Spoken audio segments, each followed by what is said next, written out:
எல்லாருக்கும் வணக்கம். நல்லா இருக்கீங்களா? சாப்பிட்டீங்களா? சத்தமே இல்லையே யார்கிட்ட. யாராவது நம்மகிட்ட விசாரிக்கும் போது நம்மளும் திரும்ப கேட்கணும்ல. நான் சாப்பிட்டேன், தேங்க்ஸ். நல்லா இருக்கீங்களா? வணக்கம். பின்னாடி இருந்தா சத்தம் வந்து முன்னாடி இருந்து வாய்ஸே வரலையே. வாய்ஸ் பேச மாட்டீங்களா? அதாவது நிறைய எமோஷனில் இருப்பீங்கன்னு நினைக்கிறேன். மார்க் ஷீட் வாங்கியிருக்கீங்க, வீட்டுக்கு போய் என்ன ரெஸ்பான்ஸ் இருக்குமோ அப்படிங்கிற ஒரு கலக்கம் இருக்கலாம்னு நினைக்கிறேன். அதனால கூட இந்த எமோஷன்ஸ். ஓகே. அதாவது இன்னைக்கு மார்க் ஷீட் வாங்கிட்டு அதுதான் இன்னைக்கு தான் லாஸ்ட் டே இந்த ஸ்கூலில், அப்படி தானே?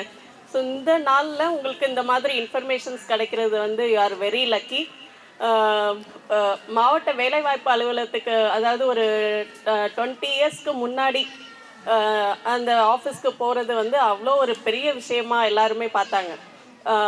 அங்கே போய் நம்ம 10th குவாலிஃபிகேஷன் 12th குவாலிஃபிகேஷனை வந்து ரெஜிஸ்டர் பண்ணணும். அது ரொம்ப ரொம்ப இம்பார்ட்டண்ட் அப்படிங்கிற மாதிரி இருந்துச்சு.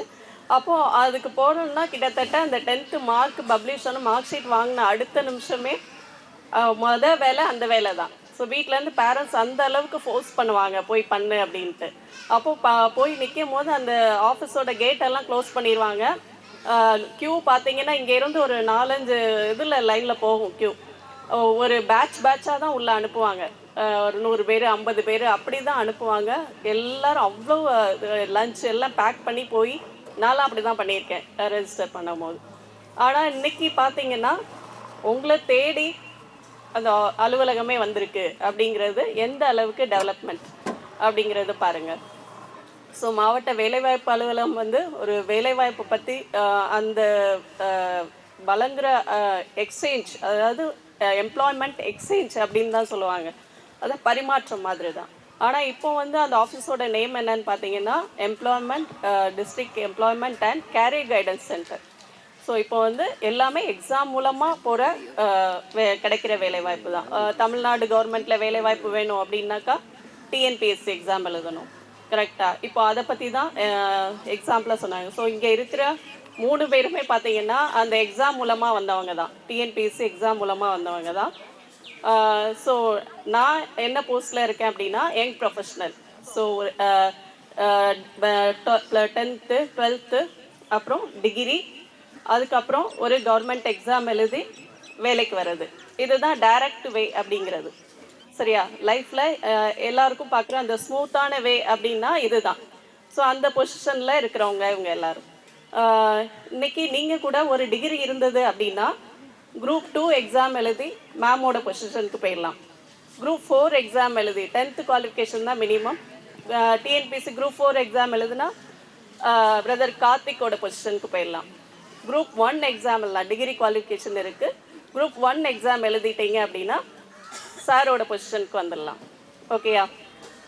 என்னோட பொசிஷன் என்னென்னா young professional national career service அப்படிங்கிற சென்ட்ரல் கவர்மெண்ட்டோட ஒரு ப்ராஜெக்ட் பொசிஷன்.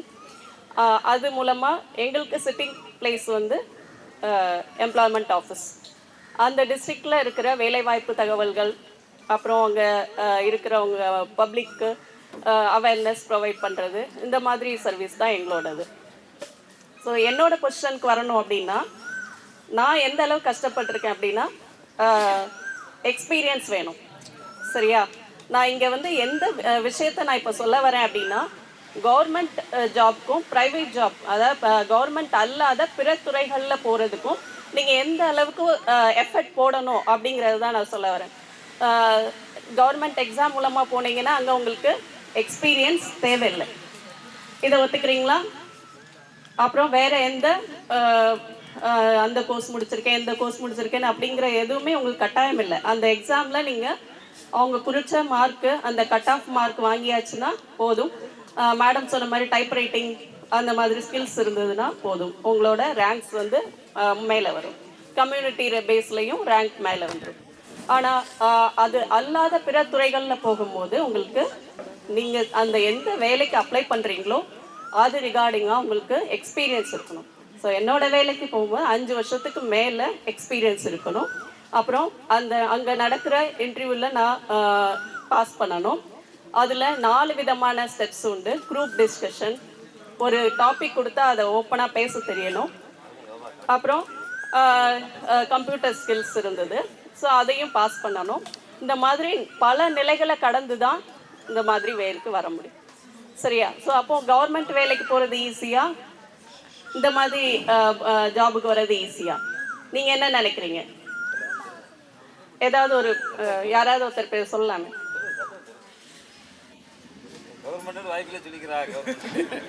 சரி, கவர்மெண்ட் ஜாப்க்கு போறதுனால என்ன பெனிஃபிட்? நான் எதுக்காக இந்த டாபிக் எடுக்கிறேன் அப்படின்னா, இங்க வரும்போது அந்த பெரியவர் அதான் சொன்னாங்க, இங்க நிறைய பேர் வந்து கவர்மெண்ட் பொசிஷன்ல இருக்கிறவங்க பார்த்தீங்கன்னா ஒரு 3 பேர் 4 பேர் தான் இருக்கிறாங்க, மற்ற யாருமே கவர்மெண்ட் சர்வீஸ்ல இல்லை அப்படின்னு சொன்னதுனால நான் இந்த டாபிக்ல இருந்து போகலாம் அப்படின்னு நினைக்கிறேன். ஸோ கவர்மெண்ட் ஜாப் போறதுனால என்னென்ன பெனிஃபிட்? யாராவது ஒருத்தர் சொல்லலாமே, ஒவ்வொருத்தரும் ஒவ்வொரு பாயிண்ட் சொல்லலாம்ல. Job security. Job security, thank you sir. வேலை நிரந்தரம் அப்படின்னு சொல்கிறாங்க. அதாவது உங்களோட ரிட்டையர்மெண்ட் வரைக்கும் நீங்கள் அந்த வேலையில் இருப்பீங்க. அடுத்தடுத்து ப்ரமோஷன்ஸ், சேல்ரி இன்க்ரீஸ் ஆகும். அடுத்த ஏதாவது ஒரு பாயிண்ட் மனசில் நிறைய ஓடும், ஆனால் அதை வெளியே சொல்கிறதுல தயக்கம். அப்புறம் கரெக்டாக டே 31ஆம் தேதி ஆனால் சேல்ரி கரெக்டா. அப்புறம் வேற என்ன? லீவு கிடைக்கும். அப்புறம் இன்னொன்று முக்கியமான விஷயம், ஒரு ரெஸ்பெக்ட் அப்படிங்கிறது. அப்படி தானே? இப்போ திரு சி மதுக்குமார் அப்படின்னு சொல்கிறதுக்கும் திரு சி மதுக்குமார் மாவட்ட வேலைவாய்ப்பு அலுவலர் அப்படின்னு சொல்கிறதுக்கும் வித்தியாசம் இருக்குல்ல. ஸோ இந்த ஒரு ரெஸ்பெக்ட் வந்து நமக்கு இருக்குது. அடுத்து சர்வீஸ், கவர்மெண்ட் சர்வீஸ்ன்னு சொல்லுவோம். வேலைங்கிறத விட அதை எப்படி சொல்லுவாங்க அப்படின்னா சர்வீஸ். அப்படின்னா என்ன? அந்த ஊரில் அந்த பப்ளிக்கு நீங்கள் ஏதாவது செய்ய விரும்பினா அந்த பவர், கார்த்திக் சொன்ன மாதிரி அந்த பவர் கொடுக்கறது என்னது? அந்த போஸ்டிங் தான். ஸோ அந்த போஸ்டிங் கொடுக்குற பவர், அது மூலமாக தான் நீங்கள் ஏதாவது சேஞ்ச் பண்ணணும் அப்படின்னா உங்கள் ஊரில் நீங்கள் ஏதாவது சேஞ்ச் பண்ண விரும்பினா இந்த மாதிரி செய்ய முடியும். சரியா? ஸோ இதுதான் அதோட பவர். இப்போ ப்ரைவேட் ஜாப் அப்படின்னு எடுத்துக்கிட்டிங்கன்னா அதுக்கு நீங்கள் என்ன பண்ணணும்? நான் ஒரு எக்ஸாம்பிள் சொல்லலான்னு நினைக்கிறேன். ஒரு 3 வீக்ஸ்க்கு முன்னாடி ஒருத்தர் வந்தார். டிப்ளமோ இன் மெக்கானிக்கல் இன்ஜினியரிங் முடிச்சிருக்காரு. ஆனால் அவர் செட்டிலான வேலை கிடைச்சி போனது வந்து ஃபாரினில். இப்போ அவருக்கு ஏஜ் பார்த்தீங்கன்னா 43. சரியா? அவரோட பேரண்ட்ஸை கேர் பண்ணிக்கணும் அப்படிங்கிறதுக்காக அவர் ரிட்டர்ன் வராரு இந்தியா. இங்கே ஏதாவது இப்போ நான் கவர்மெண்ட் ஜாப்க்கு போகணுன்னா என்ன பண்ணணும் மேம் அப்படிங்கிற மாதிரி கேட்டேன். ஸோ நான் டிஎன்பிஎஸ்சி மூலமாக ஏதாவது எக்ஸாம் இருக்கா, அதுக்கு எனக்கு ஏஜ் லிமிட்டு பார்க்கணும் அப்படின்னு சொன்னார். அப்போது அவர் எத்தனை வருஷம் கழித்து திரும்ப அவரோட கேரியரை பிளான் பண்ணுறாரு, அதை யோசிங்க. அதே மாதிரி இப்போது ஒரு குரூப் இருக்காங்க, 10th முடித்த உடனே என்ன பண்ணிடுவாங்கன்னா அந்த லீவ்லேயே டைப்ரைட்டிங், ஷார்ட் ஹேண்ட் அந்த மாதிரி முடிச்சு வச்சுருவாங்க. அதுக்கப்புறம் கரெக்டாக டிஎன்பிஎஸ்சிக்கு கோச்சிங் போயிடுவாங்க. குரூப் 4 எக்ஸாம் எழுதி உள்ளே வந்துடுறாங்க சர்வீஸில். அதுக்கப்புறம் டிகிரி எல்லாமே கரஸில் பண்ணுறாங்க. எப்படியோ சர்வீஸ் உள்ளே வந்தாச்சு, இந்த டிகிரி எழுதிய கரஸ் மூலமாக பண்ணியாச்சு. அதுக்கப்புறம் குரூப் 2 எழுதி, குரூப் 1 எழுதி ஆஃபீஸர் லெவலில் வந்துடுறாங்க. சரியா? ஒருத்தர் வந்து என்ன பண்ணுறாரு, வேலைக்கு போயிடுறாரு. அதுக்கப்புறம் திரும்ப ரிட்டர்ன் வராரு, எனக்கு வந்து ஒரு பெர்மனன்ட் போஸ்ட் வேணும், ஏன்னா சொந்த ஊரில் வேணும், இந்த மாதிரி எனக்கு இஷ்யூஸ் இருக்குது அப்படின்னு 45 வயசில் வராரு. இன்னொருத்தங்க 10th முடித்த உடனே அந்த ஏஜில் இதெல்லாம் பிளான் பண்ணி கவர்மெண்ட் சர்வீஸ்க்கு வந்துடுறாங்க. இதில் யார் பற்றி சொல்லி? கரெக்ட். ஸோ அப்போ காலம் கடந்து யோசிக்கிறதுக்கும் கரெக்டான அந்த டைமில் டிசிஷன் எடுக்கிறதுக்கும் ஒரு வழிகாட்டுதல் வேணும். அதுக்கு தான் இந்த ப்ரோக்ராம். ஸோ இப்போ கரெக்டான டைம், நீங்கள் வந்து 12th முடித்து மார்க் ஷீட் வாங்கியிருக்கீங்க. ஆல்ரெடி காலேஜுக்கெலாம் அப்ளை பண்ணியாச்சா? பண்ணியிருப்பீங்க. இந்த மாதம் 27th தான் லாஸ்ட் டேட் ராம்நாடில் கவர்மெண்ட் ஆர்ட்ஸ் அண்ட் சயின்ஸ் காலேஜுக்கு அப்ளை பண்ணுறதுக்கு. அப்ளை பண்ணியாச்சா? இன்னும் யாரும் பண்ணாமல் இருக்கீங்களா? பண்ணியிருப்பீங்க, ஆல்ரெடி பிளான் பண்ணியிருப்பீங்க. ஸோ இந்த டிகிரிங்கிறது கண்டிப்பாக எல்லாருக்கும் தேவையான மினிமம் குவாலிஃபிகேஷன் அப்படின்னே வச்சுக்கலாம். ஒரு டிகிரி முடிச்சதுக்கப்புறம் நான் அடுத்து என்ன பண்ண போகிறேன் அப்படிங்கிறத முடிச்சதுக்கப்புறம் உட்காந்து யோசித்து டைம் வேஸ்ட் பண்ணாமல் சில பேர் என்ன பண்ணிடுவாங்கன்னா ஹையர் ஸ்டடீஸ் போட்டுடலாம் அப்படின்னு போட்டு போவாங்க.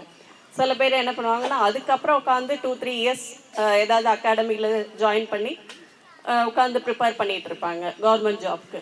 சரியா? சில பேர் என்ன பண்ணுவாங்கன்னா படித்து முடிச்சாச்சு இன்னுமா நீ வேலைக்கு போகலை அப்படிங்கிற இந்த சொசைட்டியோட பேச்சு காரணமாக என்ன பண்ணிடுவாங்கன்னா ப்ரைவேட் ஜாப்க்கு ஏதாவது கிடைச்ச வேலைக்கு போயிடுவாங்க. அது அவங்களோட கோர்ஸ் ரிலேட்டடாக அந்த வேலை இருக்கா? அப்போது நீங்கள் ஒரு 10 இயர்ஸ் கழிச்சு இப்போ வந்து பிகாம் முடித்தவர் கரெக்டாக அவர் போகக்கூடிய பொசிஷன் என்னன்னு பார்த்தீங்கன்னா அக்கௌண்டன்ட். சரியா? ஆனால் அவர் பக்கத்தில் இருக்கிற ஏதோ ஒரு ஷாப்பில் போயிட்டு ஏதோ ஒரு வேலை, ஏன்னா குடும்ப சூழ்நிலைக்காரமாக அவர் வேலைக்கு போயிடுறாரு.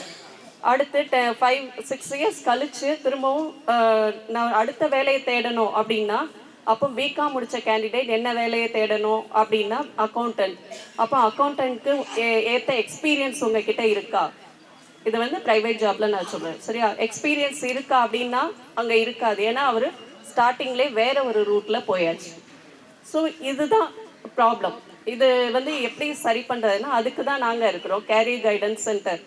சரிங்களா? ஸோ இந்த கோர்ஸ் நான் முடிச்சிருக்கேன், இந்த வேலைக்கு நான் போகணும், என்னோட கோர்ஸ் ரிலேட்டடாக எங்கெங்கே வேலை வாய்ப்பு இருக்குது, எங்கே எந்த நிறுவனத்தில் இருக்குது, ராம்நாட்டில் இருக்கா இல்லையா அப்படிங்கிற தகவல்களை நீங்கள் எங்களை வந்து சந்திச்சிங்கன்னா கண்டிப்பாக உங்களுக்கு நாங்கள் கைட் பண்ண முடியும்.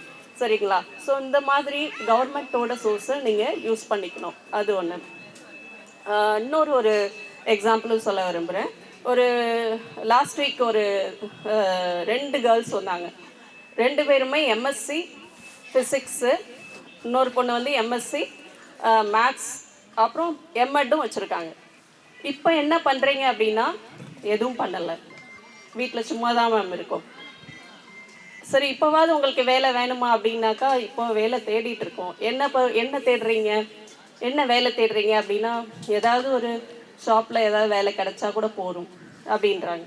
அப்போ அந்த படிப்பு வந்து அவங்களுக்கு எந்த அளவுக்கு உதவி இருக்குது? கார்த்திக் சொன்ன மாதிரி படிப்புங்கிறது எதுக்காக படிக்கிறோம் அப்படின்னா நம்ம ஒரு வேலை தேடுறதுன்னு சொன்னாங்க, அறிவை வளர்த்துக்கிறது, பொருளீட்டுறதுன்னு அவர் சொன்னார். ஸோ பொருளாதார ரீதியாக நம்மளோட குடும்ப வாழ்க்கை தரத்தை அடுத்த லெவலுக்கு கொண்டு போகிறது தான். அப்படி தானே? ஸோ ஒரு 2 விவசாயிகள் ஒரு விவசாய குடும்பம் இருக்குன்னா அதில் படித்த ஒருத்தர் இந்த மாதிரி எக்ஸாம் மூலமாக அடுத்த லெவல்ஸ் கவர்மெண்ட் சர்வீஸ்க்கு போகிறாருன்னா இனிமேல் அவங்க குடும்பம் அந்த இதை வந்து எப்படி பார்ப்பாங்க? அவங்க வீட்டில் கவர்மெண்ட் சர்வீஸ் போகிற ஒரு பையன் இருக்கான்.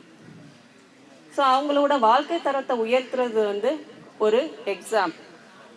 புரியுங்களா? ஒரே ஒரு எக்ஸாம், அந்த எக்ஸாம் வந்து அவங்களோட வாழ்க்கை தரத்தை உயர்த்துது, பொருளாதாரத்தை உயர்த்துது. ஸோ அதுக்கு ஏற்ற மாதிரி கைடன்ஸ் கொடுக்கறது தான் எம்ப்ளாய்மெண்ட் ஆஃபீஸில் முக்கியமான ஒரு பார்ட். ஓகேங்களா? ஸோ இது சம்பந்தமாக நீங்கள் எப்போ என்ன டவுட்னாலும் ரீச் ஆகலாம். அதே மாதிரி இப்போ கவர்மெண்ட் ஜாப் அப்படின்னா அதுக்கு டிஎன்பிஎஸ்சி கோச்சிங் கிளாஸஸ் வந்து ஆஃபீஸில் ஃப்ரீயாக நடக்குது. காலையில் 10:30 to மதியம் 1:30 வரைக்கும் டெய்லி. அப்புறம் எப்போவெல்லாம் எக்ஸாம் வருதோ அப்போ 3 வீக்ஸ்க்கு முன்னாடியிலேருந்து ஃப்ரீ டெஸ்ட் பேட்சஸ் கொடுக்குறாங்க. ஸோ அதில் நம்ம ஒவ்வொரு டெஸ்ட் பேட்சும் அட்டன் பண்ணும் போது தான் நமக்கு தெரியும் நம்ம எந்த லெவலில் இருக்கோம் அப்படின்ட்டு. அப்புறம் 22 கம்ப்யூட்டர்ஸ் இருக்கிற ஒரு கம்ப்யூட்டர் லேப் இருக்குது. ஸோ அதில் வித் இன்டர்நெட் ஃபெசிலிட்டி. சரிங்களா? ஸோ மார்க் டெஸ்ட்டு, இந்த மாதிரி மெட்டீரியல்ஸ், இந்த மாதிரி யூடியூப் மூலமாக கற்றுக்கிறது எல்லாமே நீங்கள் அங்கே வந்து இருக்கலாம். அப்புறம் லைப்ரரி ஃபெசிலிட்டிஸ் இருக்குது. ஒரு கவர்மெண்ட் ஜாபுக்கு போகிறதுக்கு என்னென்ன புக் மெட்டீரியல்ஸ் வேணுமோ அது எல்லாமே அந்த லைப்ரரியில் இருக்குது. ஸோ அதை யூஸ் பண்ணிக்கலாம். ஓகேங்களா? அது போக இப்போது இந்த பாய்ஸுக்கு நான் ஒரு கேள்வி கேட்க, ஆனால் பதில் சொல்லுவாங்களான்னு தெரில. இப்போ 12th அப்புறம் என்ன கோர்ஸ் போகணும் அப்படிங்கிறத உங்களுக்கு பிடிச்ச மாதிரி நீங்கள் தேர்வு பண்ணியிருக்கீங்களா? இந்த கோர்ஸ் படித்தா நான் இந்த வேலைக்கு போகலாம் அப்படிங்கிற பேஸில் தேர்வு பண்ணியிருக்கீங்களான்னு அது நிச்சயமாக இருக்காது. ஏன்னா என் ஃப்ரெண்டு நான் பிஎஸ்சி இங்கிலீஷ் போடுறான், பிஏ இங்கிலீஷ் போடுறான், என்னோடய ஃப்ரெண்டு பிஎஸ்சி கெமிஸ்ட்ரி போடுறான், அதனால நான் போகிறேன். அதில் இப்படி தான் இருக்கும். ஒரு இப்போ இருக்கிற சுச்சுவேஷனை வச்சு யோசிக்காமல் ஒரு 10 இயர்ஸ் கழித்து நான் எப்படி இருக்கணும், அப்போ நான் என்ன வேலை பார்க்கணும், அப்போ நான் என்ன சம்பளம் வாங்கணும் அப்படிங்கிறத இப்போ பிளான் பண்ணுறது தான் கரெக்டாக இருக்கும்.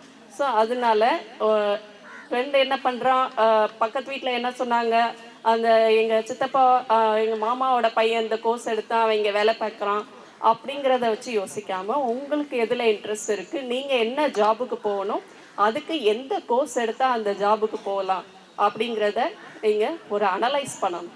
ஸோ அதுக்கும் we can help. சரிங்களா? ஸோ அந்த மாதிரி எங்களோட ஹெல்ப் எடுத்துக்கோங்க. வேறு ஏதாவது டவுட் இருக்கா யாருக்காவது? இருந்ததுன்னா ஃப்ரீயாக பேசுங்க. அடுத்து சார் பேசுவாங்க.